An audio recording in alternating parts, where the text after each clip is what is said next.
आप सबों को मेरा सादर प्रणाम। गीता का तात्पर्य। गीता ज्ञान का अथाह समुद्र है। इसके अंदर ज्ञान का अनंत भंडार भरा पड़ा है। इसका तत्व समझाने में बड़े बड़े दिग्विजयों, विद्वान और तत्वालोचक महात्माओं की वाणी भी कुंठित हो जाती है, क्योंकि इसका पूर्ण रहस्य भगवान श्री कृष्ण ही जानते हैं। उनके बाद कहीं इसके संकलनकर्ता व्यास जी और श्रोता अर्जुन का नंबर आता है। ऐसी अगाध रहस्यमय गीता का आशय और महत्व समझना मेरे जैसे मनुष्य के लिए ठीक वैसा ही है जैसा एक साधारण पक्षी का अनंत आकाश का पता लगाने के लिए प्रयत्न करना।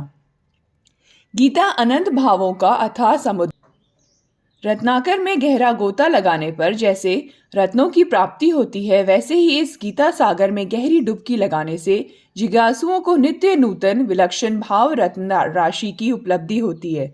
परंतु आकाश में गरुड़ भी उड़ते हैं तथा साधारण मच्छर भी। इसी के अनुसार सभी अपने अपने भाव के अनुसार कुछ अनुभव करते ही हैं।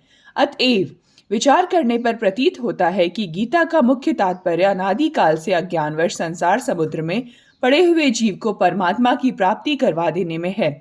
और इसके लिए गीता में ऐसे उपाय बतलाए गए हैं जिनसे मनुष्य अपने सांसारिक कर्तव्य मौकों का भली भांति आचरण करता हुआ ही परमात्मा को प्राप्त कर सकता है। व्यवहार में परमार्थ के प्रयोग की यह अद्भुत कला गीता में बतलाई गई है और अधिकारी भेद से परमात्मा की प्राप्ति के लिए इस प्रकार की दो निष्ठाओं का प्रतिपादन किया गया है। वे दो निष्ठाएं हैं ज्ञान निष्ठा यानी सांख्य योग और योग निष्ठा यानी कर्म योग।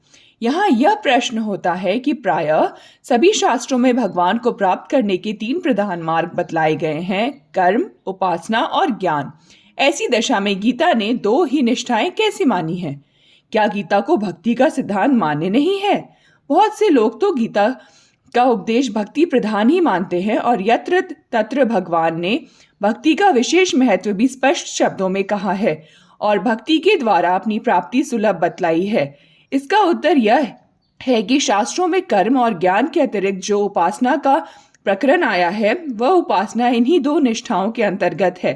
जब अपने को परमात्मा से अभिन्न मानकर उपासना की जाती है तब वह सांख्य निष्ठा के अंतर्गत आ जाती है और जब भेद दृष्टि की जाती है तब योग निष्ठा के अंतर्गत मानी जाती है। सांख्य निष्ठा और योग निष्ठा यही मुख्य अंतर है।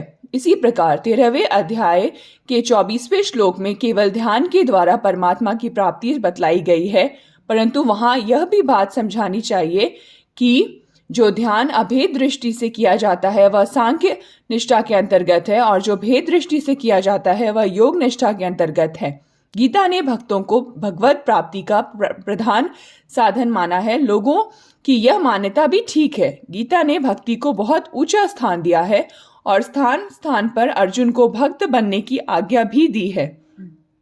परंतु गीता ने निष्ठाएं दो ही मानी है। इनमें भक्ति योग निष्ठा में शामिल है, क्योंकि भक्ति में द्वैत भाव रहता है, इसलिए ऐसा मानना युक्ति विरुद्ध भी नहीं कहा जा सकता। भक्ति किस प्रकार योग निष्ठा के साथ मिली हुई है इस पर आगे चलकर विचार किया जाएगा। अस्तु, गीता में केवल भजन पूजन अथवा केवल ध्यान से अपनी प्राप्ति बतलाकर भगवान ने यह भाव दिखलाया है कि योग निष्ठा के पूरे साधन से तो उनकी प्राप्ति होती ही है, उसके एक एक अंग के साधन से भी उनकी प्राप्ति हो सकती है। यह उनकी कृपा है कि उन्होंने अपने को जीवों के लिए इतना सुलभ बना दिया है।